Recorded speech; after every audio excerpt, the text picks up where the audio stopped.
దేవుని వాక్యం మనుషులందరినీ ఐక్యతలోనికి నడిపిస్తుంది. దేవునికి స్తోత్రం కలుగునుగా. ఇది ఎవరు చేసిన ప్రార్థన? యేసయ్య చేసిన ప్రార్థన నెరవేరుతుందా లేదా? ఎవరికైనా సందేహం ఉందా? అవిశ్వాసం ఉందా? ఎప్పుడో యేసయ్య బహిరంగంగా ప్రార్థించాడు, ఇంకా శిలువ యజ్ఞానికి వెళ్ళే ముందు. ఒక ఆఖరి బహిరంగ ప్రార్థన యోహాను సువార్త 17లో చాలా అద్భుతమైన విలువైన విషయాలు ప్రత్యక్షపరిచాడు, బోధించాడు. అంటే ఒకప్పుడు యేసయ్య బోధించింది, తర్వాత వారి బోధ అయిపోయింది. వాక్యం అంటే మనం బోధని కూడా చెప్పుకోవచ్చు. నిన్న ఉపవాస ప్రార్థనలో ఉపదేశం అని చెప్పుకున్నాం, లేక బోధ. వారి వాక్యం అంటే అపోస్తలిక బోధ అని కూడా చెప్పుకోవచ్చు. దేవునికి స్తోత్రం కలుగునుగాక. హల్లెలూయా, హల్లెలూయా. ముందుకు పంపించండి. ఆనంద్ గారు ఆ పాపను ముందుకు పంపించండి, ముందుకు పంపించండి. ఆ పాపను వద్దొద్దు, ఆ అబ్బాయిని కిందకి అక్కడ ఉంచేసి ముందుకు రావాలి. నువ్వు రా, అబ్బాయిని వదిలే. ఎవరైనా ఒకళ్ళు వెళ్ళండి, అక్కడికి వెళ్ళి అబ్బాయిని వదిలేయండి. నువ్వురా, ముందుకు రా. దేవునికి స్తోత్రం కలుగునుగాక. హల్లెలూయా, హల్లెలూయా.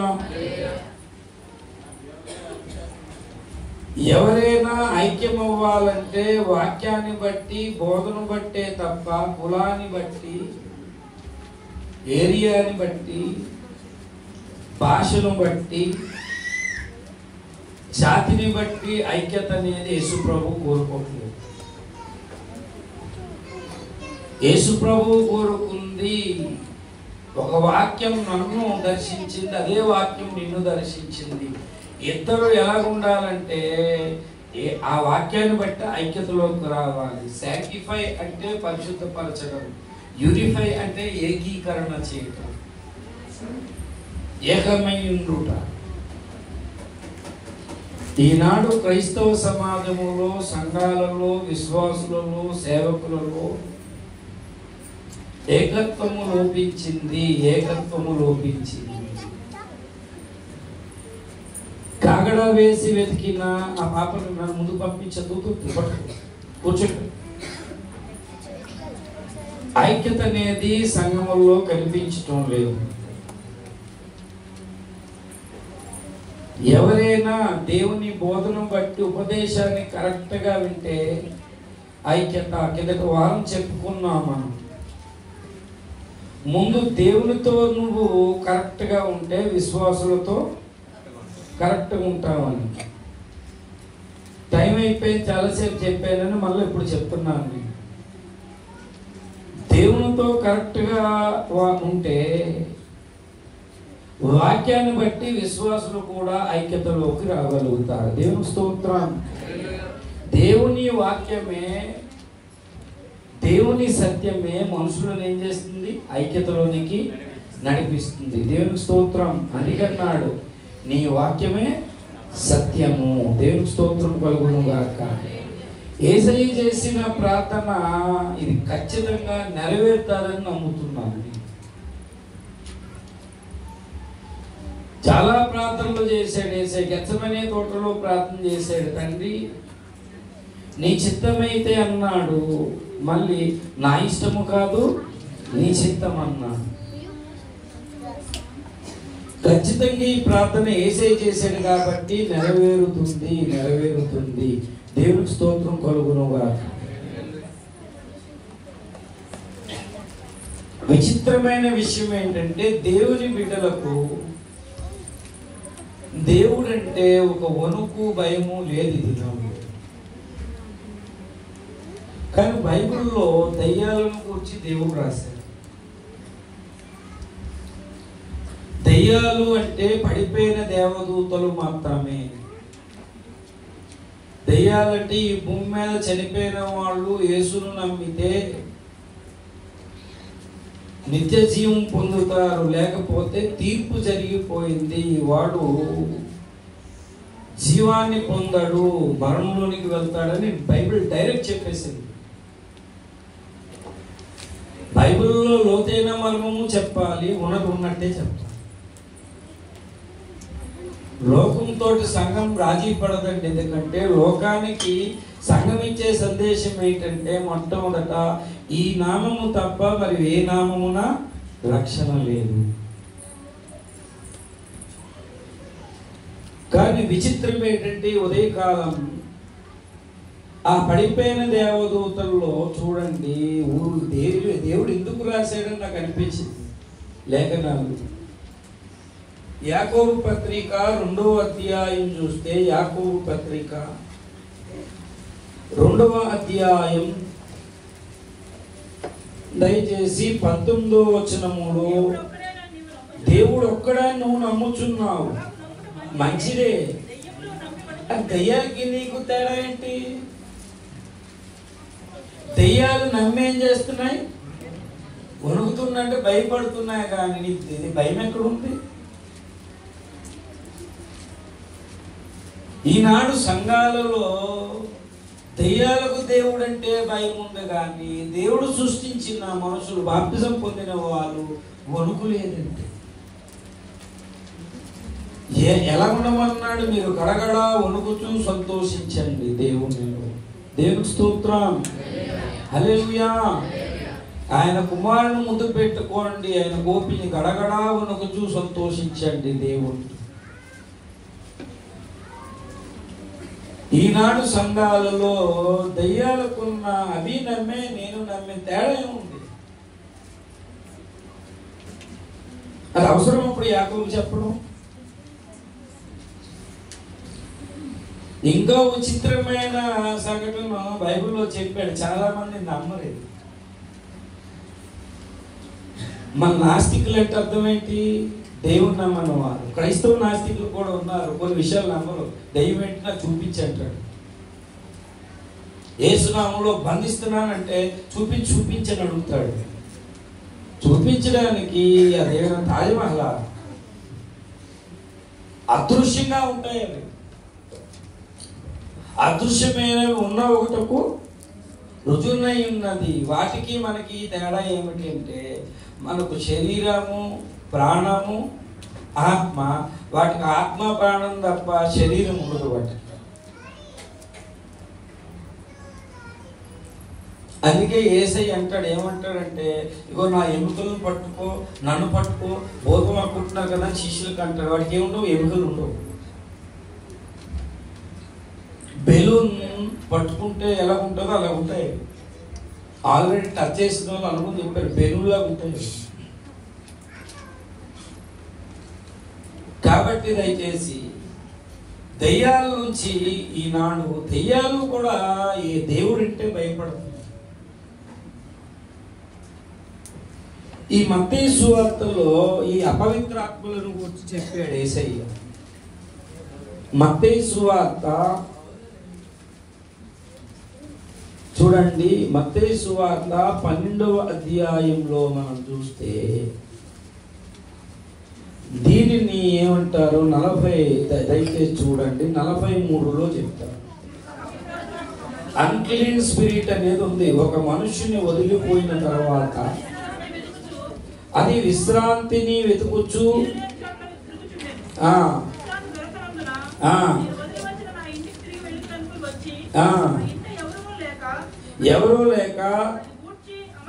ఎవరు లేకపోతే ఊడ్చి అమర్చిండుట చూచి దయ్యాలను గురించి చెప్పవలసిన అవసరమే ఉందండి. ఈ దయ్యాలన్నిటికీ అధిపతి ఎవరు అంటే సాతాను. సాతాన్ని మరో విధంగా ఏముందంటే బయల్జూబు అంటే దయ్యాలకు అధిపతి బెలియాలు.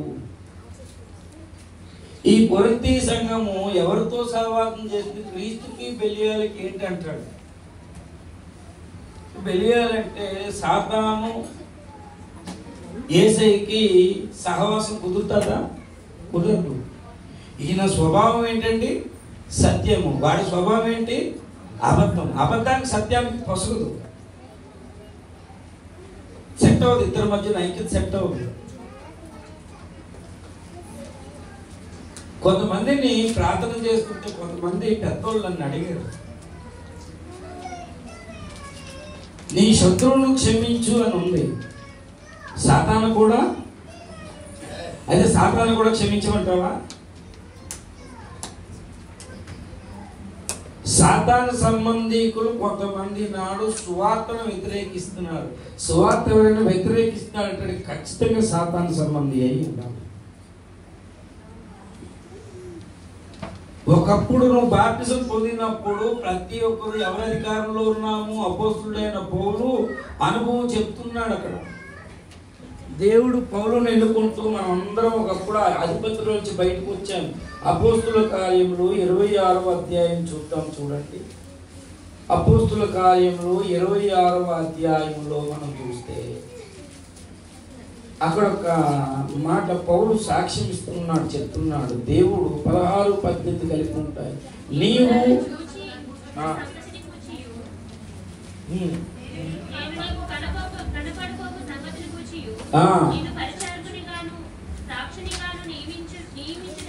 నియమించుటకై నేను ఎందుకు దర్శించానంటే, ఇదిగో నా పరిచయం చెయ్యాలి, నా సాక్షిగా ఉండాలని చెప్తున్నాడు. అది ఎంత పౌలు అగ్రిప్ప రాజు ఎదుట చెప్తున్నాడు.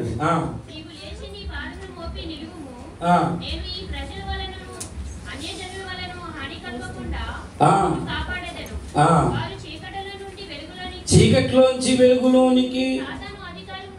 ఒకప్పుడు మనం అంతా ఎవరి అధికారంలో ఉన్నాము?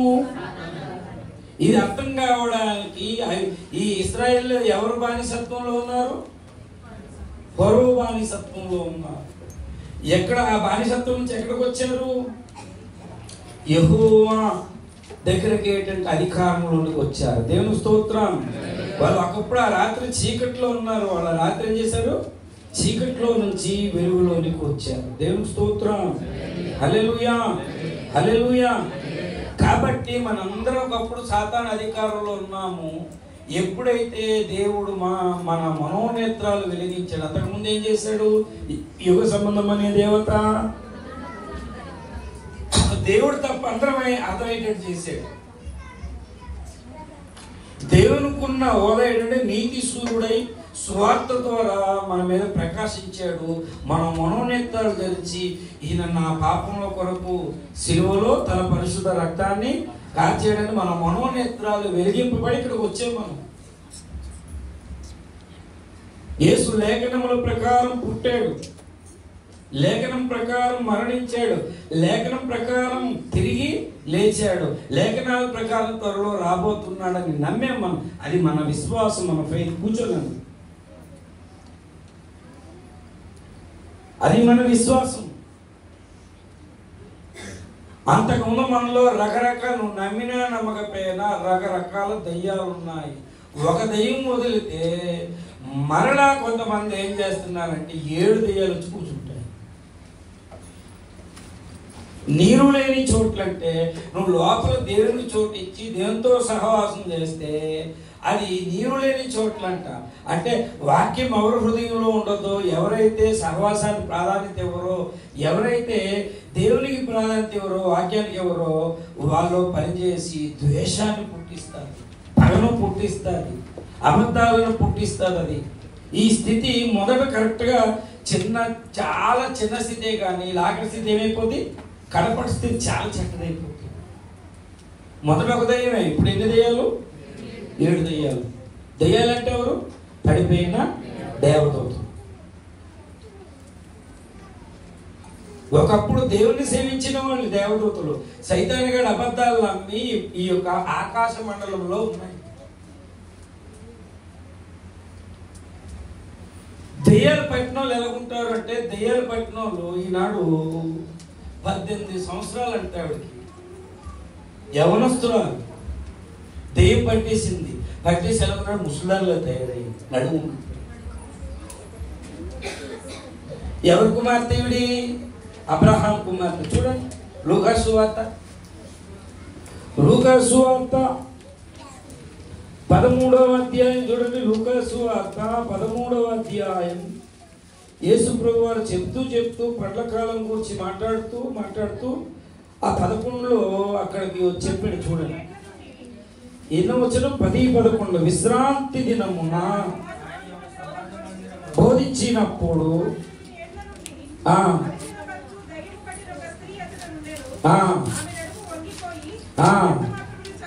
18 సంవత్సరాలు వాళ్ళు వంగిపోతారండి, ఏమాత్రం నడవలేకుండా. ఈరోజు చాలా మంది సువార్తకు రాకుండా ఆపింది దెయ్యమే. నచ్చినప్పుడు ప్రార్థనకు వచ్చి, నచ్చినప్పుడు మానేసి, నచ్చినప్పుడు బైబిల్ చదివి, నచ్చినప్పుడు మానేసి, దురాత్మ ప్రభావమే. అక్కడ యెజబేలు ఉంది, అక్కడ మనకు తెలుసు యెజబేలు. ఆవిడ ఆహాబుని పెళ్లి చేసుకుంది, ముసలిదానికి ఏమో పడుదయ్యం పట్టింది. అక్కడ పడితే అర్థంలోకి వెళ్ళి బొగ్గులు కొట్టుకుంటుంది, మూతి కాలినాడు మూతులాగా లిప్స్టిక్ ఇక్కడ పడుచు, ఇక్కడికి ముసలిదయ్యం పట్టింది దేవుడికి. కొంతమంది ముసలి దయ్యాలు వచ్చి ముసలిలో తయారవుతారు దేవుని బిడ్డలు. నడుము వంగిపోయి ఎందుకు పనికిరారు, ఎప్పుడో ఆదివారం రావాలి కాబట్టి మిగిలిన రోజులంతా ఆడుతుంటాయి.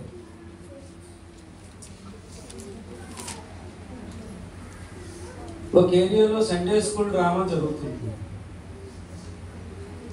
వాడు ఏంటంటే యోబు దగ్గరికి వెళ్ళే వేషం అప్పుడు సైతాన్ వేషం, నాలుగులాగా కళ్ళు ఇలా పెట్టి అన్నీ చేసి చర్చిలో ఒక నాటకం వేస్తున్నారు. వాళ్ళంతా వేస్తుంటే ఇలా ఇంకా నాటకం స్టార్ట్ అవ్వలేదు, అందరూ కూర్చున్నారు. కూర్చుంటే ఈ వర్షం పడితే చర్చిలోకి దూరిపోయాడు.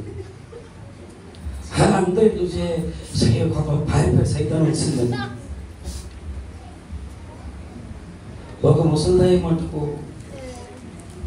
నేను ఇన్ని రోజులు చర్చకు వచ్చానా, నిన్నే సేవిస్తానా, నేను నువ్వు తప్పుకుంటే నా సాప్ పట్టుకొని నేను వెళ్ళిపోతాను. పేరేమో క్రైస్తవులు కానీ 24 గంటలు చెట్టపట్టేతోటి ఈ దురాత్మలు లోపల ఉన్నాయండి. ఈ దయ్యాలు అపవిత్రాత్మలు అన్నాడు, అన్క్లీన్ స్పిరిట్స్. ఈ స్పిరిట్స్ వల్లే వివేచన లేకుండా మాట్లాడతాయి. అవే పెన్ను ఈనాడు అందరి మీద ప్రభావం పడకుండా చూసుకోవాలనే చెప్పాడు. మీరు శోధనలో ప్రవేశించుకుంటున్నట్లు మెరుగు కలిగి ప్రార్థన చేయండి. ప్రార్థన మానేసావా ఖచ్చితంగా నేను డిస్టర్బ్ చేస్తాను.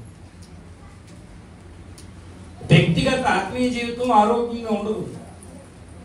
ఇక్కడేమో మార్కు సువార్తలో ఒక నీతి చెప్పాడు చూడండి. ఇక్కడేమో 7 దయ్యాలు వచ్చి వాళ్ళు దేవుళ్ళు ఉండకుండా చాలా చెడ్డ స్థితికి తీసుకెళ్ళిపోయి. మార్కు సువార్త 4వ అధ్యాయము లేక 5వ అధ్యాయం అనుకున్న 4-5 మార్కు సువార్తలో మనం చూడగలిగితే ఇక్కడ కొన్ని ఎక్కడేంటంటే చాలా విచిత్రంగా ఉంటుంది ఇక్కడ పరిస్థితి. 5వ అధ్యాయం చదవండి. వారాయ సముద్రమునకు అద్దరికి వచ్చింది. వచ్చి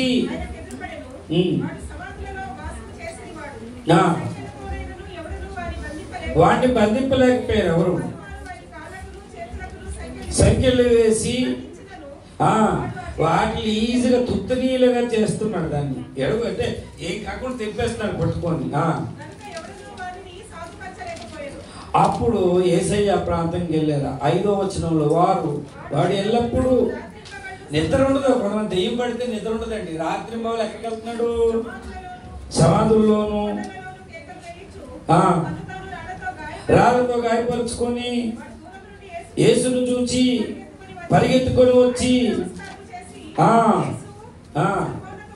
అంటే దెయ్యానికి అర్థమైపోయింది. సర్వోన్నతుడైన కుమారుడు దెయ్యంకి అర్థమైపోయింది. మనుషులకు అర్థం కాలేదు ఈరోజు. అన్నప్పుడు ఒక మంచి పాఠం నేర్పించాడు. ఏమని? దేవుడు నాతో నీకేం పని,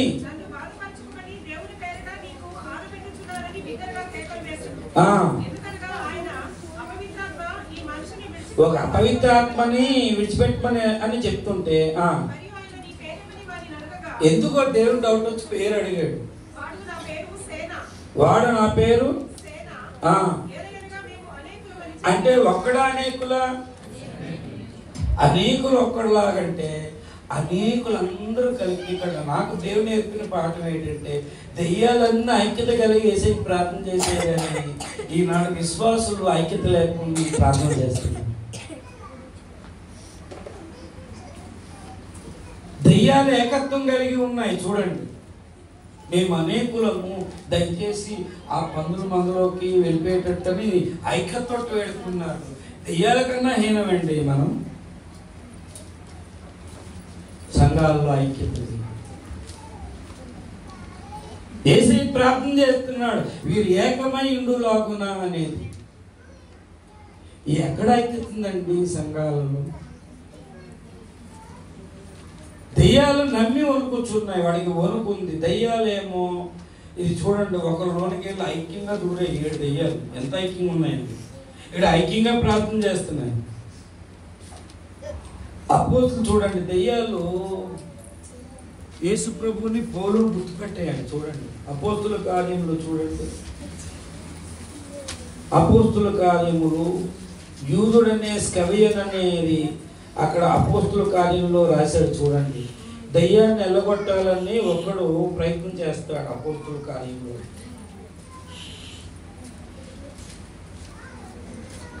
అపోస్తుల కార్యంలో దయ్యం మాట్లాడుతుంది. అక్కడ 16వ అధ్యాయమా,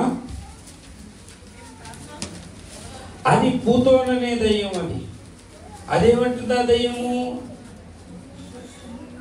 ఆ దయ్యం ఏంటంటే సేవకులను గుర్తుపట్టింది. ఆ దయ్యం ఏమంటుంది 16లోని? వెళ్ళి చూడగా 16:16లో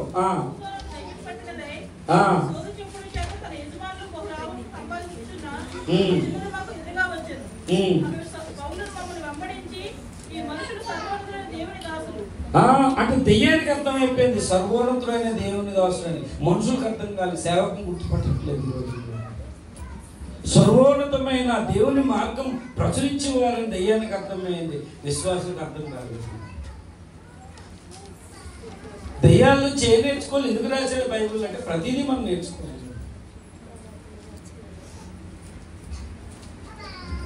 అంతేకాదు పక్కన యూదుడైన స్కవియన్ అని 19వ అధ్యాయంలో చూడండి ఒకసారి.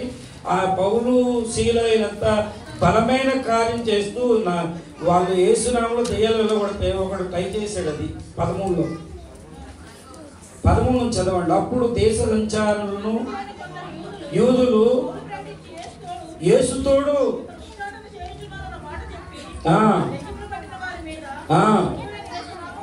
ఉచ్చరించుటకు ఏమన్నారు? పూనుకున్నారు. స్కెవయన్ అనేవాడు స్కెవయన్ అనేవాడు కుమారుడు 7 అలా చేశాడు యేసునామములో. అపోస్తులు చేశారు, వీళ్ళు చేశారు. యేసు అంటే దెయ్యానికి తెలుసు, పౌలు అంటే తెలుసు. ఈనాడు కొంతమంది దెయ్యాల కన్నా హీలు లేపారు. పౌలు అంటే ఎవరో తెలియదండి. ఇలా చెప్తున్నారండి పాస్టర్ గారు, దేవుడు ఇలాగే చెప్పమన్నాడు. ఎప్పుడు ఒకటే అయిపోయింది ఆ వాక్యం మనకి. ఇప్పుడు దెయ్యాలేమో ఐక్యంగా ఉన్నాయి, విశ్వాసులేమో ఐక్యంగా లేదు. దెయ్యాలకేమో వణుకున్నాయి. ఈరోజు దేవుడు అంటే భయం లేదు. దెయ్యాలు ఐక్యతతో ప్రార్థన చేస్తున్నాయి. సంఘంలో ఐక్యతతో ప్రార్థన చేయమంటే కొంతమంది నిన్న ఒక ఆయన ప్రార్థనలో ప్రసంగం చేస్తున్నాడు. ప్రభు ఇక్కడ లేని వార్తలు సృష్టించేవాడిని లేపేది ప్రభు అని ప్రార్థన చేస్తున్నాడు. ఐక్యత ఎలాగొస్తుంది అలాంటి ప్రార్థన చేస్తే? ప్రార్థన అనేది ఎందుకంటే దావీదు అలా ప్రార్థన చేయలేదు. దావీదు శత్రువులను జ్ఞాపకం చేసుకోవాలి. ప్రతీకారం చేయండి దేవా అని దేవుణ్ణి అడిగాడు. దానియేలు ఎంత చక్కగా ప్రార్థన. అలాంటి ప్రార్థనలు లేవు. ఈనాడు ప్రార్థన చేయమంటే వాక్యంలో ప్రభువా మేమే రావాలి, ప్రభువా వాళ్ళు మా ఇంటికి రారు ప్రభు అని ప్రార్థనలో ఒక ఆవిడ ప్రార్థన చేయాలి. అంటే ఆ ప్రార్థనలో ఆవిడ బాధ ఏమంటుంది? పాస్టర్ గారు మేమే వెళ్ళాలి, మేము పాస్టర్ గారు మా ఇంటికి రాలని ఇండైరెక్ట్గా నాకు చెప్తుంది. అదే డైరెక్ట్ చెప్పచ్చు కదా. ప్రార్థన ఎందుకు ముసుగు? విచిత్రంగా తయారయ్యారు. దెయ్యాలకు తెలిసిపోయింది. ఏసంటే తెలుసు. అరే నువ్వెవడు రా నన్ను గద్దిస్తున్నావు అని చెప్పి ఆడ బట్టలంతా లాగి మొత్తం దిగబడుగా పరిగెట్టాడు పట్టుకొని. ఎవరు పడతారు? యేసునామములో ఎలాగంటే పోవాలి. దయ్యాలకు తెలిసిపోయిందమ్మో వీరు సర్వోన్నతమైన దేవుని సేవకులు, దేవుని మార్గాన్ని పరిచరించేవారని. టోటల్గా చెప్పేది ఏమిటంటే ఆనాడు యేసయ్య చేసిన ప్రార్థన, యేసయ్య ఎవరు కుమారుడు? ఆత్మను బట్టి పరలోకపు తండ్రి కుమారుడు, శరీరాన్ని బట్టి దావీదు కుమారుడు. దేవుని స్తోత్రం. ఆ దావీదు కూడా కింద వారం చెప్పాను, దావీదు కూడా అదే ప్రార్థన చేశాడు. సహోదరులు ఐక్యత కలిగి ఉండుట ఎంత మేలు, ఎంత మనోహరము, ఎంత మనోహరము, ఎంత మేలు అన్నాడంటే ఐక్యత లేని సంఘానికి మేలులు జరగవండి. చెప్తాను, కీడే జరుగుతుంది. ఐక్యతను కూర్చి దేవుడు కొండ మీద ప్రసంగం చేశాడు తెలుసా? కొండ మీద ప్రసంగం చేశాడు ఐక్యతను కూర్చి దేవుడు. చూడండి దయచేసి, కొండ మీద ప్రసంగంలో ఆత్మ విషయమైన దీనులు, నీతి నిమిత్తం హింసించబడి వారు ధన్యులు, ఇలా చెబుతూ చెబుతూ చెబుతూ దేవుని బిడ్డలారా చూడండి దయచేసి. మత్తయి సువార్త 5వ అధ్యాయంలో మనం చూస్తే, 5వ అధ్యాయం మత్తయి సువార్తలో కొండ మీద ప్రసంగం చాలా స్పష్టంగా మత్తయి రాశాడు మనకి. అందులో ఏమంటాడంటే చూడండి, ఆఖరి ఆ పేజీలో 14వ వచనం, మీరు లోకమునకు అని వెలుగై ఉన్నారని చెప్పి కొండ మీద ఉన్న పట్టణము ఎందుకన్నాడు? మరుగై ఉండనేరదన్నారు. అలా చెప్పండి, కొండ మీద ఉన్న పట్టణము మరుగై ఉండదు. ఎందుకన్నాడు అంటే లైట్గా ఒక దగ్గర ఇల్లులు ఉన్నాయనుకోండి, వెళ్ళిపోతున్నాను కూడా ఇల్లు ఏం చేస్తాయి? ఆకర్షిస్తాయి. మీరు సిండియా వైపు వెళ్ళండి, కొండ మీద ఏరడ మీద నేవీ బిల్డింగ్స్ కట్టారు, తలెత్తి చూస్తే ఎంత చక్కగా కట్టారు. కొండ మీద అన్ని లైన్గా ఉంటాయి క్రమంలో. మిడతలు చూడండి, అధిపతి లేకపోయినా ఒక ఎలా ఉంటుంది, ఒక క్రమంలో ఉంటాయి. మిడతలు చూపించి సొలొమోను అవి పంక్తులు పంక్తులుగా అనే దాని మీద లైన్గా ఉంటాయంట పంక్తులు అనేది. మనమే పంక్తిని తీసేసి ఇప్పుడు ఏం చేస్తుందంటే బంతి అని పెట్టాము.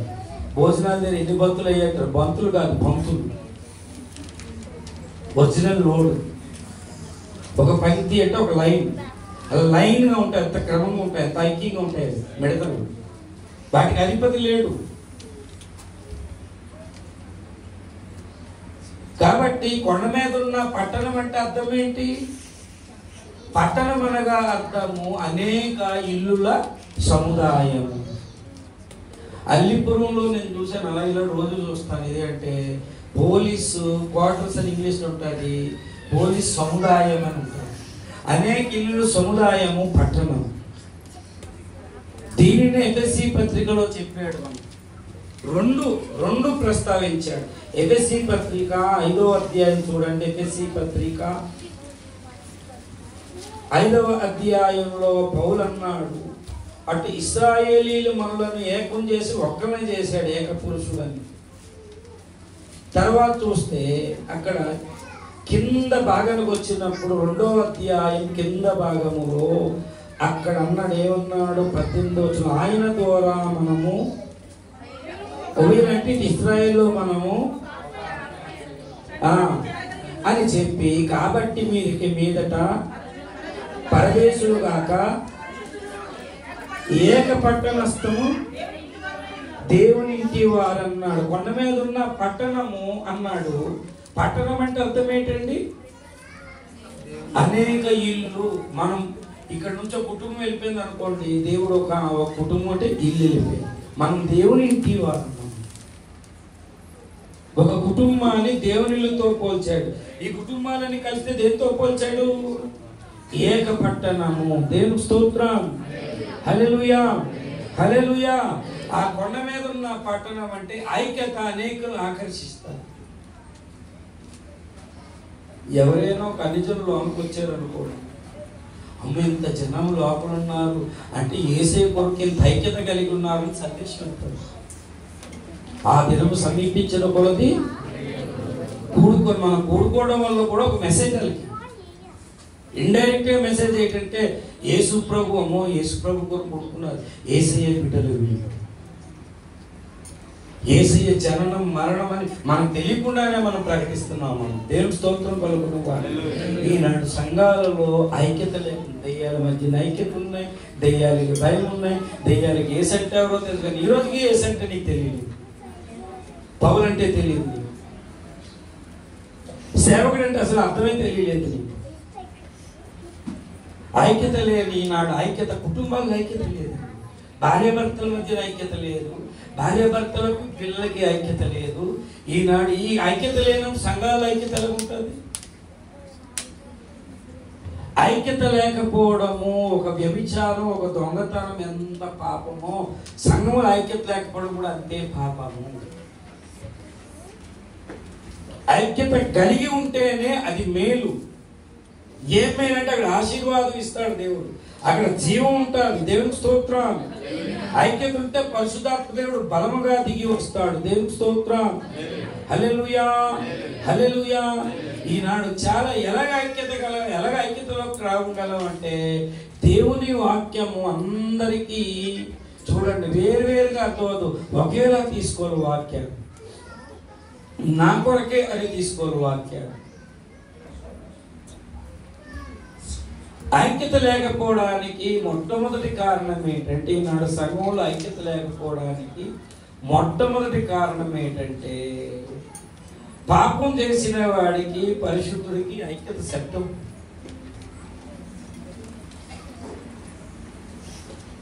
మనం తీసుకెళ్ళి ఐక్యంగా ఉండండిరా, ఐక్య క్రిస్మస్ అంటే హేబేలు అందరూ ఐక్యంగా ఉంటారు కానీ హేబేలు కయ్యిన ఐక్యత సాధ్యం కాదు. సహోదరులంటే ఉదరము అంటే గర్భము, ఒకే గర్భంలో పుట్టిన వాళ్ళు. దేవుని వాక్యానికే మనం పుట్టాం కానీ మనలో ఏం లేదంటే ఐక్యత లేదు. కుల ఐక్యత ఉందేమో, ఒక ఇంటి పేరు ఐక్యత ఉందేమో, కుటుంబం కానీ వాక్యం బట్టి ఐక్యత చాలా తక్కువ. మనం అనుకుంటాం ఎవరికెవరు రిలేషన్ అండి, అందరూ ఎక్కడి నుంచి వచ్చారు? ఆదాము నుంచి వచ్చిన వాళ్ళమే. దేవుని స్తోత్రం వెలుగురు కాక. ఎవరి సంతానం? షేము, హాము, ఈ ముగ్గురు సంతానమే. మొత్తం దేశాలు, ఎన్ని దేశాలు మనుషులు ఉన్నా సరే వీళ్ళందరూ ఈ ముగ్గురు సంతానమే. మనం పెట్టుకున్నాం ఇంటి పేరు ఇవి అవేసినాయి. ఐక్యత లేకపోవడానికి మొట్టమొదటి కారణం ఏంటంటే చాలా మంది పాపం జోలికి పోతున్నారు. పాపం జోలికి పోయే వారితో ఐక్యతకి సెట్ అవుతుంది. మొదటి పేతురు పత్రిక 4వ అధ్యాయములో చూస్తే 4వ అధ్యాయం 1వ వచనం చెప్తున్నాడు, క్రీస్తు శరీరమందు శ్రమపడెను కనుక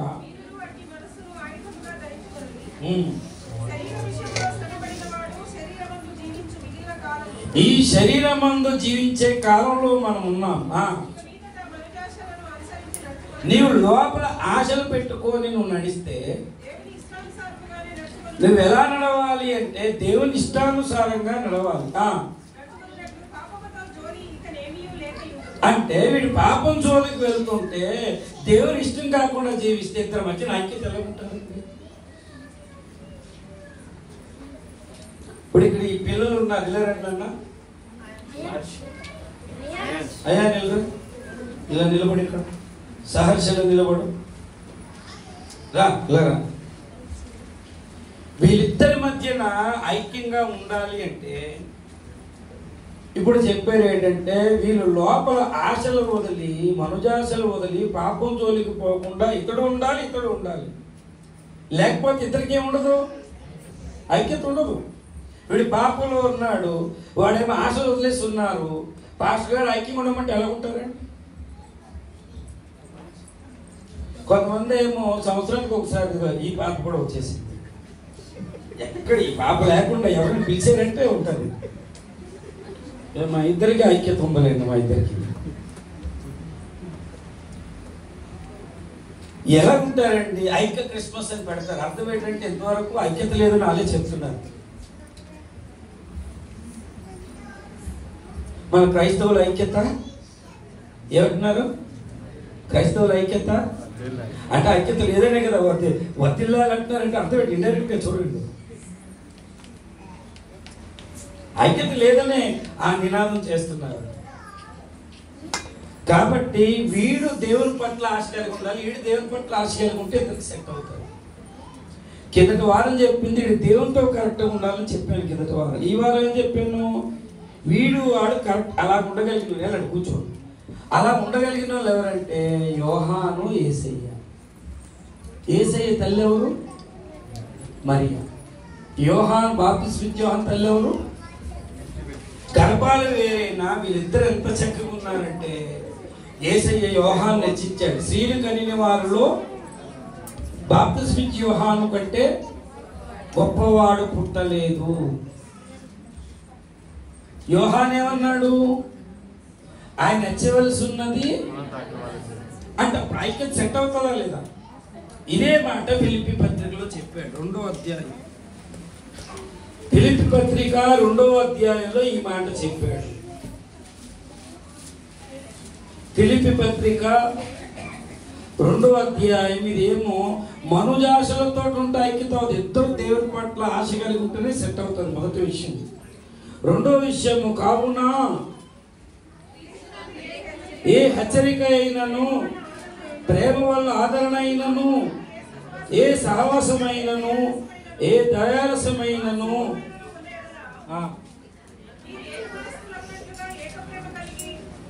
ఏక మనస్సులో వాళ్ళు ఏక ప్రేమ కలిగి ఏకభావం గలవారమై ఉండి ఒక్కదాని అందరూ మనసు ఉంచాలా?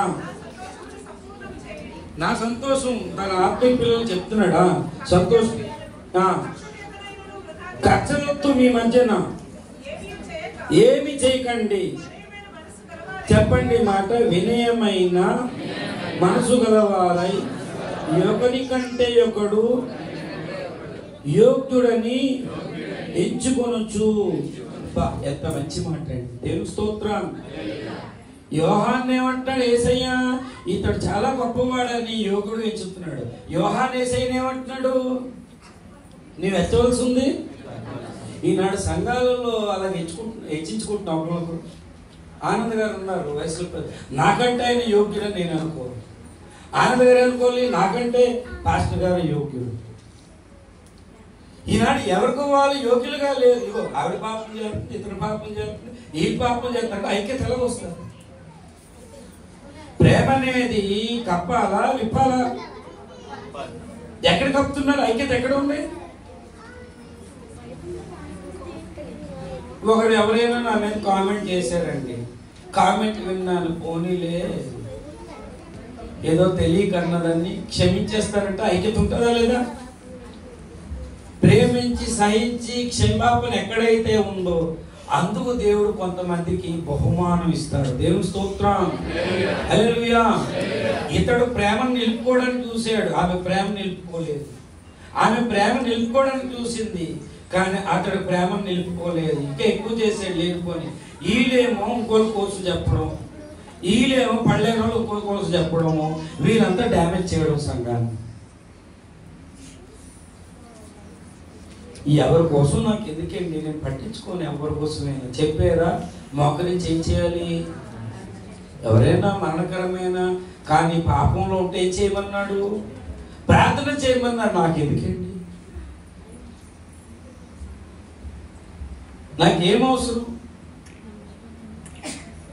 ఈనాడు సంఘంలో ఎప్పుడైతే అలా ఎంచుకుంటారో నాకంటే అతడు యోగ్యుడు. మా డానియల్ గారు ఉన్నారు, నాకంటే ఆయన యోగ్యుడు. నాకంటే పీటర్ గారు యోగ్యుడు.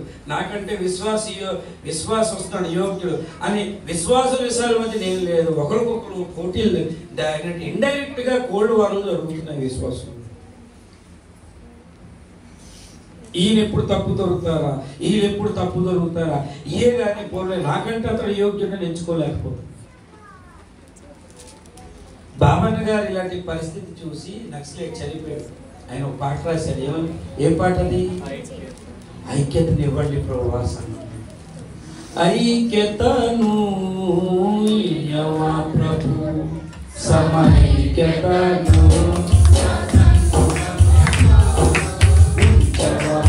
దేవుడి వాక్యం వల్ల ఐక్యతను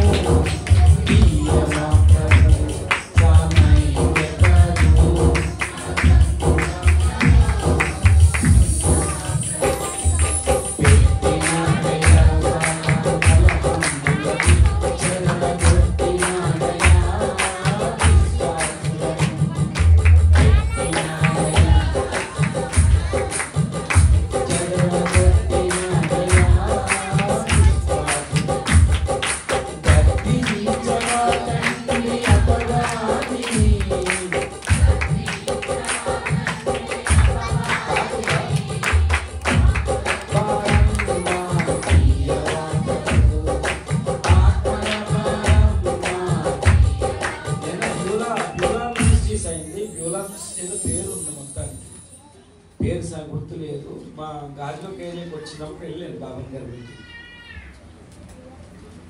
వెళ్ళినప్పుడు ఈ జాగారులు బాగా సొంతంలో ఎదగలరు, అలాంటి వాళ్ళు దేవునికి కావాలి, ఈ లోకంలో ఎదగలరని మంచి మెసేజ్ నేను విన్నాను. ఆయన అడిగాను, ఐక్యత కోసం మీరు పాట రాశారు కదా, అద్భుతంగా రాశారు పాట, ఆత్మల భారం అని ఎందుకు రాశారండి ఇక్కడ? ఆయన చెప్పాడు ఏంటంటే, సాతాను ప్రభావం వల్ల, దయ్యాల ప్రభావం వల్ల ఈనాడు ఏం లేదు, ఐక్యత లేదు సంఘములో. ఆత్మల భారం ఎప్పుడైతే ఉందో అంటే అర్థం ఏంటంటే, దేవుడు సంఘంలో ఐక్యత ఉంటే నూతన ఆత్మల భారం కలిగిన వాడు ఐక్యత కొరకు ఏం చేస్తారు? ఆత్మభారం లేనివాడు కొత్త వాళ్ళు వచ్చినా సరే ఇలాంటి చూసి పాడైపోతారని కొత్త ఆత్మలు రావని చెప్పాడు. ఎందుకు ఇవాళ కొత్త ఆత్మలు ఉన్న వాళ్ళు ఐక్యంగా లేరు? ఆత్మల భారం కలిగిన వాడు సైతానును గద్దిస్తాడు. మాలో అనైక్యతను చేస్తున్న దురాత్మలారా అని గద్దించగలుగుతాడు. సంఘాల్లో ఏంటంటే నా అహం, నా చిత్తం జరగాలి, నేను అనుకుంటే జరగాలి, అక్కడే ఐక్యతను పాడైపోతుంది. దేవుని ఐక్యతకు ప్రధానమైన ఆటంకం ఏమిటి అంటే, ప్రధానమైన ఆటంకము నేను అనేది. ఐక్యత దగ్గర లాజిక్లు పనిమాల మాటలు తీసి మనసు పెట్టి పక్కన పెట్టి, పక్కనన్నీ పెట్టి నేను కాదు నా ఎదుట ఉన్నాడు యోగ్యుడు అనుకున్నప్పుడు ఐక్యత సాధ్యమవుతుంది. వెళ్ళి కన్నీరు కాచి నువ్వు ఎన్నిసార్లు నీ వల్ల ఐక్యతను పాడు చేసే వెళ్ళి అవతల వ్యక్తికి సెకండ్ ఇచ్చి క్షమాపణ చెప్పగలిగిన మనసు నీకు ఉండాలి. దేవుడు చూస్తాడండి. చాలా మంది ఆ వెలగన్నది, అతను అలాగన్నాడు, ఈ వెలగన్నాడు, ఈ పోటీ మీద మొత్తం ఐక్యత పోతుంది. నాకంటే చిన్నోడు సురేంద్ర ఉండేవాడు, నాకంటే చిన్నోడు, నాకంటే యోగ్యులు అనుకున్నాను, కానీ వాళ్ళ మీద విషపు చూపు నేను నేర్పలేదు. సౌలేమో 1000 కొలది, దావీదేమో 10,000 కొలది. అంటే వెంటనే సౌలు ఏం చేశాడు? విషపు చూపు చూడడం మొదలు. ఎలా ఐక్యత ఉంటుంది సౌలుకి దావీదికి? ఈనాడు పెద్దలు పిల్లలు మీరు ఎదగాలన్నా వాళ్ళు ప్రోత్సహించగలగాలి. విషపు చూపు చూసావనుకో, ఐక్యత లేనప్పుడు దానికి రేపు పొద్దున్న దేవుని నీళ్ళు ఎక్కడ ఉంది? ఐక్యతకు ఆటంకం ఏమిటి అంటే, మొట్టమొదటిది అవతల వ్యక్తికి మనుజాసులు వదలాలి, ఇతర వ్యక్తి వదిలేసి దేవుని ఆశే నా ఆశ కావాలి. దేవునికి స్తోత్రం. దావీదులాగా ఇతడు ఎక్కలేనంత ఎత్తైన కొండ ఎక్కలు, ఇతరు కూడా అదే ఆశ ఉంటారు, అక్కడే సెట్ అవుతుంది. రెండంతే, ఒకరికంటే ఒకరేం చేయాలి? యోగ్యులుగా ఎంచుకోవాలి, అప్పుడు ఐక్యత సాధ్యం అవుతుంది. మూడోది నేను అనేది ఏమేయాలి? అది గెత్సెమనే తోటలో యేసయ్య చేసిన ప్రార్థన. అదే మూడవది. మొదట అన్నాడు, తండ్రి నా ఇష్టము కాదు నీ చిత్తమే. దేవుని స్తోత్రం. దేవుని చిత్తానికి వేరే ఒకడున్నాడు, దేవుని చిత్తంలో ఒకడున్నాడు. ఐక్యత సాధ్యమేనా?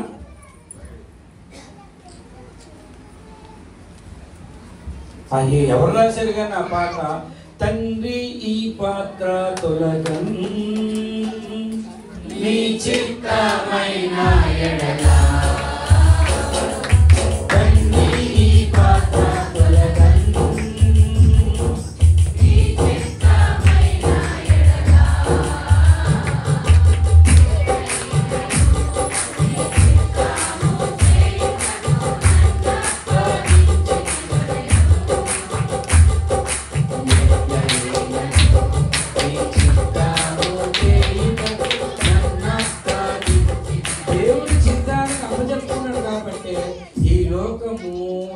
ఐక్యత వేసి తీసుకొస్తాడు. అందుకే ప్రార్థన చేశాడు. దేవుని చిత్తానికి అప్పచెప్పుకోలేని వాళ్ళు ఐక్యతను తీసుకురాలేరండి. అంటే తీసుకురాగలం అంటే నీ కుటుంబం ఐక్యత తీసుకొస్తావు. ఒక క్రిస్మస్ లో ఎన్నోసార్లు చెప్పాను, ఆ కుటుంబం అక్కడే కూర్చుంటారు, ఈ కుటుంబంతో ఇక్కడే కూర్చుంటారు, ఇంకో కుటుంబం అక్కడ కూర్చుంటారు, అందరూ కలవు. ఏంటి చెప్పు, తునపోతు మీద వర్షం కురిసినట్టే కొంతమంది. మన మినిస్ట్రీలో మీటింగ్స్ పెడితే ఒక రూములు ఒక తెలంగాణ, ఒక మంచిర్యాల, ఒక విశాఖపట్నం, ఒకరేమో గుంటూరు, అలాగ అందరినీ కలుపుతారు ఐక్యతలో. మనమంతా ఒకటే అని. ఇల్లు ఎంత చెప్పినా సరే మా కుటుంబం అంతా ఒకటే. ఊడుకుంటానే ఉంటారు కొంతమంది, బయటకు చెప్తారు, బయట నవ్వుకుంటారు. వాళ్ళ వల్ల ఐక్యత పాడవుతుంది కానీ ఐక్యత తీసుకురాలేదు. ఐక్యత లేని వారు దేవుని దీవెన పొందారు, ఐక్యతను కోరుకోని వారు ఐక్యత కొరకు ప్రయాసపడని వారు. ఐక్యత ఎందుకు పోతుందంటే ఇంకొక ఆటంకము. 23 నిర్గమాకాండం 23లో సంఘము లోపల ఏం జరుగుతుంది?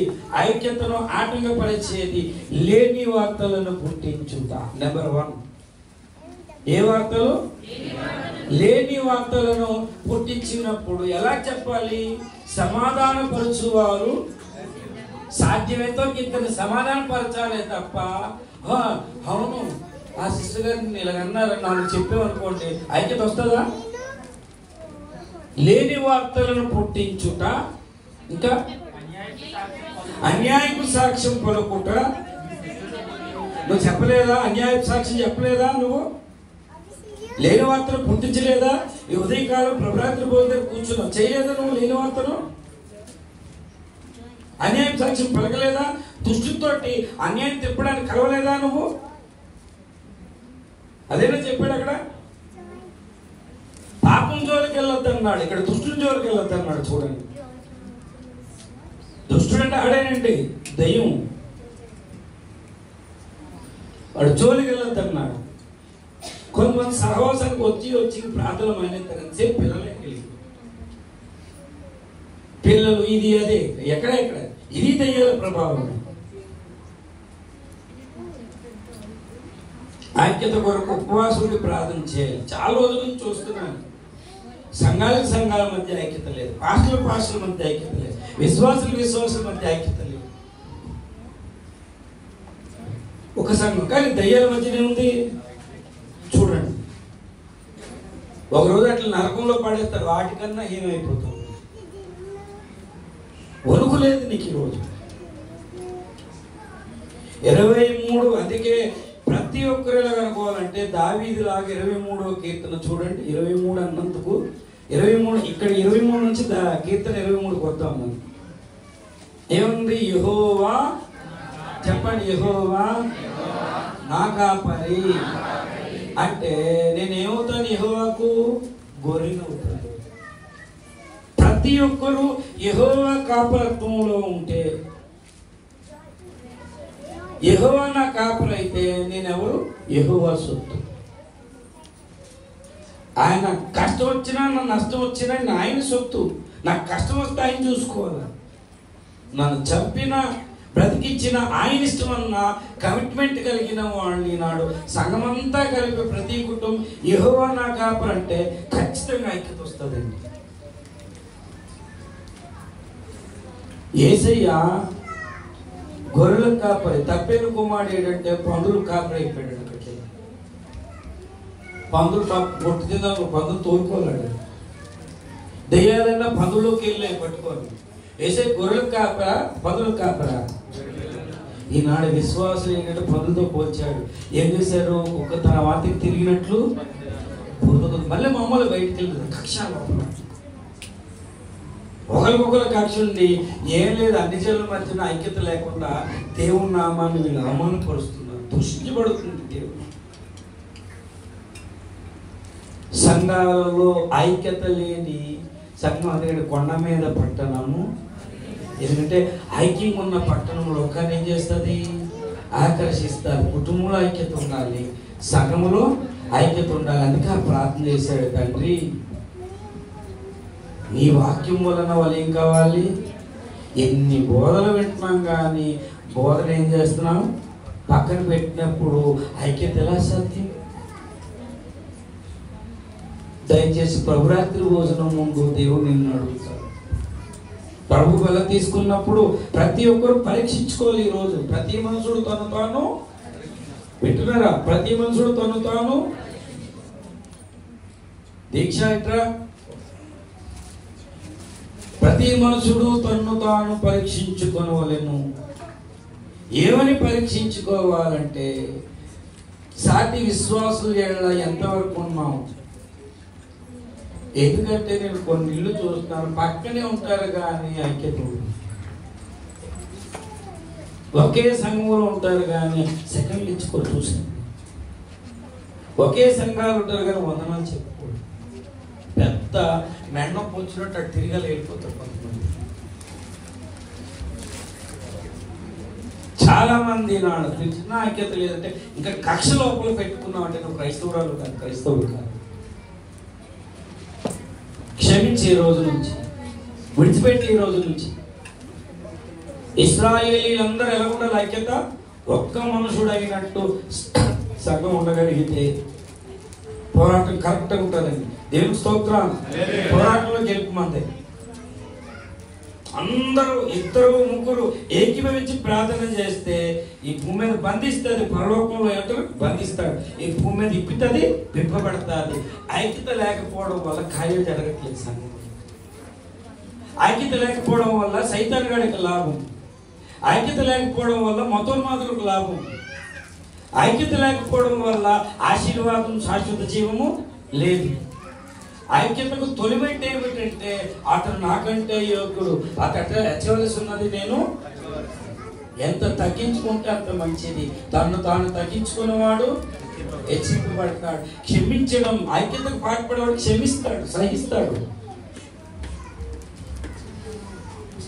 లైట్గా తీసుకుందాము, ఇంకా ఆత్మీయస్థితులు ఎదగలేదు అనుకుంటారు.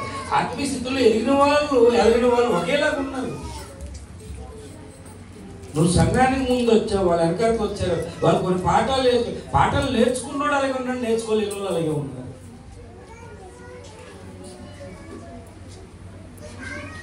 అందుకనే ఎఫెసీ సంఘానికి చెప్పాడు. ఎఫెసీ సంఘములో 6వ అధ్యాయంలో ఏంటంటే దురాత్మల సమూహం అని చెప్పారు. 4 ఏం చెప్పాడు? ఎఫెసీలో 4:1 ఏం చెప్పాడు? కాబట్టి సమాధానం అనే బంధము చేత ఏ ఐక్యత? ఆత్మ ఐక్యత కలిగిస్తుంది. వాక్యం కూడా నిన్ను ఏం చేస్తుంది? ఐక్యత కలిగిస్తుంది. నువ్వు నమ్మే సిద్ధాంతం కూడా ఒకటే సిద్ధాంతం ఉంటే ఐక్యత కలిగిస్తుంది. దేవుని స్తోత్రం. వాక్యం వల్ల ఐక్యత వేరు, ఆత్మ కలిగించు ఐక్యత వేరు. అందరూ ఒకే విశ్వాసంలోకి వస్తే ఐక్యత వేరు. దేవుని స్తోత్రం. హల్లెలూయా. కానీ ఒకే సంఘములో బాప్తిస్మం పొంది, అందుకే ఎఫెసీ పత్రిక బాప్తిస్మం ఒక్కటే. మనందరి చేతుల్లో ఉన్న బైబిల్ వేరే వేరే రిఫరెన్స్ ఉంటాయా? విశ్వాసము, నిరీక్షణ, పిలుపు. మన ఎందుకండి వేరుగా ఉన్నాం? మన విశ్వాసం ఎందుకంటే ఇంత దారుణంగా పాడైపోయాము? పక్కోకి సెకండ్ ఇచ్చి ప్రేమగా పలకరింపు లేను ఎందుకండి? కుటుంబ ఐక్యతతో ఉన్నావా? కులం ఐక్యత ఉన్నావా? ఆఖరి కూడు లేకుండా సస్తావని రాజబాబు గారు రాశారు పాట. మా ఇంటి పేరు ఒకటి, పెళ్ళైపోయినా కూడా ఇంటి పేరు కావాలి. పనికి మాలిన ఐక్యత కొరకు పాట పడ్డావా? నువ్వు దేవుడు ఏంటంటే దేవుడు సైన్యంలో నేను రానివ్వడు. అందుకే రాశాడు ఏమనంటే ఐక్యత కొరకు రాశాడు. ఈనాడు ఒకే వాక్యానికి పుట్టాం మనమంతా. వాక్యం ఏం చెప్పింది అది వింటే ఏమవుతుంది? మనకి ఐక్యత వస్తుంది. అందుకనే యోహాను వారిద్దరి మధ్య ఉంది ఐక్యత ఉంది. పౌలు తీతే ఉన్నారు, ఒక్క ఆత్మ యందు ఒక్క అడుగు జాడల యందు నడుచుకోగలిగాడు. దేవుని స్తోత్రం. హల్లెలూయా. ఆత్మీయ స్థితులు వేరు ఉండొచ్చు కానీ ఐక్యత మటుకు వేరు ఉండడం లేదు, కలిసి చేయలేదు. ఈరోజు దేవుడు మనల్ని హెచ్చరిస్తున్నాడు. ఐక్యత లేకపోవడం కూడా నీకు వైఖరి. ఎంతసేపు నీ కుటుంబము, నీ కొడుకు పిల్లలు, నీ కూతురు పిల్లలు పేరుగేరో సంఘానికి వస్తే ఏం చేస్తున్నాము? ఏం పాటిస్తున్నాము? ఐక్యత ఎంత బలం అంటే చెప్పారు. ఏమన్నారంటే ఐక్యత కొరకు ఏం చెప్పారంటే గట్టి అపోస్తులన్నీ కూడా చుట్టుబడి ఒక ఏనుగును కూడా ఏం చేయొచ్చంట? సైతాన్ని బంధించవచ్చు. మనం క్రైస్తవులు ఎలా ఉన్నారు తెలుసా? 4 ఆవులు ఒక పులిని ఐక్యం కలిగి ఎదిరించాడు. పులి పారిపోయి ఈ ఎలా తినాలి ఈ నాలుగింటిని అనుకొని నెమ్మదిగా ఒక ఆవు దగ్గరకు వచ్చి, నీ కొమ్ములు నన్ను చాలా భయపెట్టాను. ఒక దగ్గరకు వచ్చి, నీ గిట్టలు నన్ను బాగా భయపెట్టాను. ముందరికి వచ్చి, అమ్మ ఎంత లాగున్నాను, నేను భయపడిపోయాను. నేను అమ్మో నువ్వు నీ పళ్ళు అరుస్తుంటే చూడండి, ఆవు పళ్ళు చాలా చేయి పెట్టని చాలా గట్టిగా కొట్టేస్తుంది పట్టుకొని. అమ్మో నీ పళ్ళు అలాగే మధ్యలో అనైక్యత చేస్తాడు సైతం. అక్కడ వచ్చేసి ఈనాడు సంఘం వీటిలో తగు వచ్చింది. మొన్న పులి ఈ 4 మాట్లాడుకున్న పులి పారిపోయింది కదా, గట్టిగా నాకు ఎట్లు పట్టిన కాదు నా కొమ్ములు పెట్టి ఒకటి కాదు నేను గట్టిగా అరిసాను పళ్ళతో ఇది నేను మీ అందరికన్నా లావుకున్నాను ఒకటండి. అలాగే అనెక్ట్ అయిపోతే నెమ్మదిగా ఆవు తెలుపుకొని దీన్ని తినేసింది అలాగా ఐక్యత లేకపోతే అంత నష్టం ఉంది. నీ భర్త ఐక్యత లేకపోతే నువ్వు హెచ్చరించాలి. అంతేగాని భర్త మాటలో వెళ్ళిపోయి నువ్వు ఆ భర్తలో చేసిన అంతటి భార్య మాట్లాడు, పిల్లలు మాట్లాడిన వీళ్ళు ఎందుకు సంఘానికి వస్తున్నావు? కొత్త వాళ్ళు వస్తే నీదేదో నేర్చుకుంటారు. ఈవిడ మాట్లాడుకుంటే భర్తలు మాట్లాడినవ్వదు, పిల్లలు మాట్లాడినవ్వదు, ఎవరెవరు మాట్లాడరు. ఏమి మళ్ళా ఒకే శరీరంలో ఒకే రొట్టె తింటున్నాము, ఒకే బాప్తిసం తీసుకొని ఒకే పండుగలో తాగాము. ఐక్యత లేదండి. దెయ్యాల కన్నా ఘోరమా మనం? దెయ్యాలకున్నది భయం అండి, మనకు భయం లేకుండా పోయింది. మీకు సిగ్గు రావాలని మాటలు చెప్పుచున్నాను అన్నాడు పౌలు. మీకు రోషం పుట్టించాలని మాటలు చెప్తున్నాడు. ఎక్కడ చూసిన అంత్య దినాల్లో అత్తాకోళ్ళ మధ్యన ఐక్యతలో, భార్యాభర్తల మధ్యన, పిల్లల మధ్యన, ఇతర అన్నదమ్ముల మధ్యన, కుటుంబాల మధ్యన ఆఖరి ఐక్యత లేకుండా దేవుడేమో కుమారుని ద్వారా అందరిని ఐక్యపరచాలని చూస్తే సైతాన్ని కూడా వచ్చి మొత్తం కూడా ఏం చేస్తాడు? ఐక్యత లేకుండా చేయాలనుకుంటున్నాడు. యేసయ్య ప్రార్థన నెరవేర్చే వాళ్ళు ఎవరండి? కంకణం కట్టుకోలే, యేసయ్య ప్రార్థన చేశాడు నేను నెరవేరుస్తాను. యేసయ్య ప్రార్థన చేశాడు నేను ఏం చేస్తాను? నెరవేరుస్తాను. ఇగో నా ఆహాన్ని సిలువ వేసుకుంటాను. మనుజాశలు పక్కన పెట్టి దేవుని ఆశలైన ఆశలు, లేని వార్తలు కాదు, సువార్త నేను ప్రకటిస్తాను. నేను న్యాయమైన వార్తను ప్రకటిస్తాను. నేను దుష్టుడితో నేను కలవను. విశ్వాసులు దుష్టులు కాదు. కొంతమందికి ఏమీ తెలియదు, ఏం తెలియదని వదిలేదు. కాబట్టి ప్రభురాత్రి భోజనం నుండి ఒక్కసారి నీకు నచ్చినంతో ఐక్యత ఉండదు, ఐక్యత కాదు. ఏ వాక్యమైతే నువ్వు దేవునితో ఐక్యపరిచింది అదే వాక్యం పక్కోను, ఆ వాక్యాన్ని బట్టి మనం ఏం కావాలి? ఐక్యం కావాలి. అసలు సిసలైన ఐక్యతలోనికి మనము రావాలి. అందుకే పరిశుద్ధాత్మను పొందిన వాళ్ళందరూ కూడా ఐక్యతలోకి వస్తారు. ఆత్మ కలిగించే ఐక్యత అంటే పరిశుద్ధాత్మను పొందుకోవాలి. పరిశుద్ధాత్మను పొందకుండా ఆత్మ కలిగించే ఐక్యత ఒకరు పొందుకోకపోయినా కష్టమే. కాబట్టి దయచేసి కాలం పరిపూర్ణమైనప్పుడు కుమారుడు పంపించాడు. ఆ కుమారుడు వాక్యం ద్వారా, ఆ కుమారుడు వాక్యం శిష్యులకు ఇచ్చాడు. శిష్యుల బోధ ద్వారా అందరూ ఏం కావాలనుకుంటున్నాడు? ఐక్యత. దేవుని స్తోత్రం. హల్లెలూయా, హల్లెలూయా. ఆ విధంగా ఐక్యతలోకి రాకపోవడం పాపము. దయచేసి మేము సంఘానికి వస్తామంటే ఎవరు సుజూలతో వెళ్ళిపోతామంటే అదే క్రైస్తవ జీవితం. అందరితో కలిసి ఉండేది ఐక్యత. ఇప్పుడు సంఘంలో ఉంటారు చాలామంది, నాకు నచ్చని వాడు కూడా ఇక్కడ ఉంటాడు. నాకు అది చూస్తే కోపం వస్తుంది. అయినా కూడా అలాంటి వాళ్ళందరూ నచ్చే వాళ్ళతో సహవాసం కాదు, నచ్చని వాళ్ళతో కూడా కలిసి కూర్చోవడం సహవాసం. దేవుని స్తోత్రం. హల్లెలూయా. నాకు నచ్చని వాడు ఇక్కడ ఉంటాడు, నాకు వ్యతిరేకంగా చెప్పే మాటలు ఉంటాయి. అయినా నేను వాళ్ళతో ప్రేమను కాపాడుకుంటూ, ఐక్యతను కాపాడుకుంటూ, ఏక మనసు కలిగి ఉంటూ, ఏకభావం కలిగి ఉంటూ, ఒకరి మనసుతో ఒకరి మనసులు ఏక హృదయం. ఆదిమ సంఘం ఉండాలి. పరిశుద్ధాత్మను పొందిన తర్వాత వాళ్ళకైతే ఏకాత్మ ఏక హృదయం వచ్చేసింది. దేవునికి స్తోత్రం. హల్లెలూయా, హల్లెలూయా. కాబట్టి దేవుని బిడ్డలారా ఐక్యతలోనికి మనం వెళ్ళగలం. మేము బ్రదర్ సంఘంలో పాట ఉండేది, ఇప్పుడు ఉందో లేదో తెలియదు. సహోదరులందరూ ఐక్యత కలిగి ఉంటే ఎంతో మనోహరం.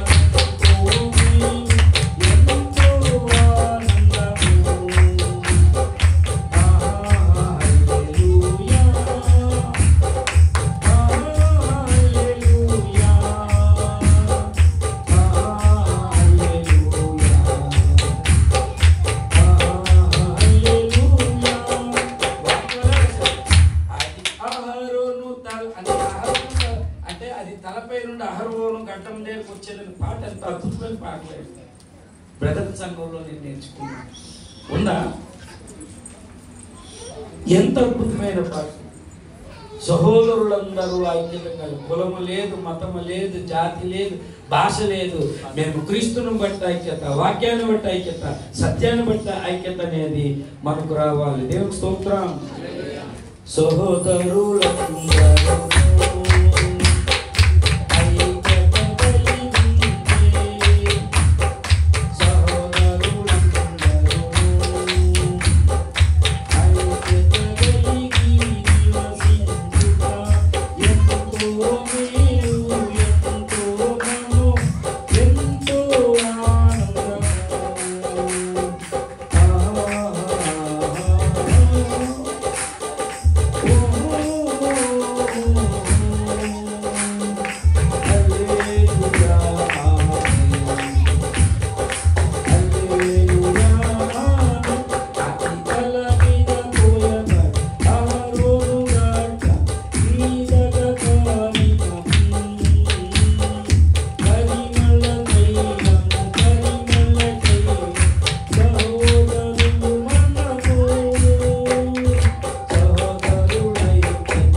సహోదరులు మత్సరము, ద్వేషము, అసూయ ఇవన్నీ వదిలేసి మన వాక్యాన్ని విడిచిపెడితే ఐక్యత మనకు ఉండదని చెప్పేశారు. ఏ వాక్యం అయితే ఉన్నాం అందరూ పట్టుకుంటే ఐక్యత సార్.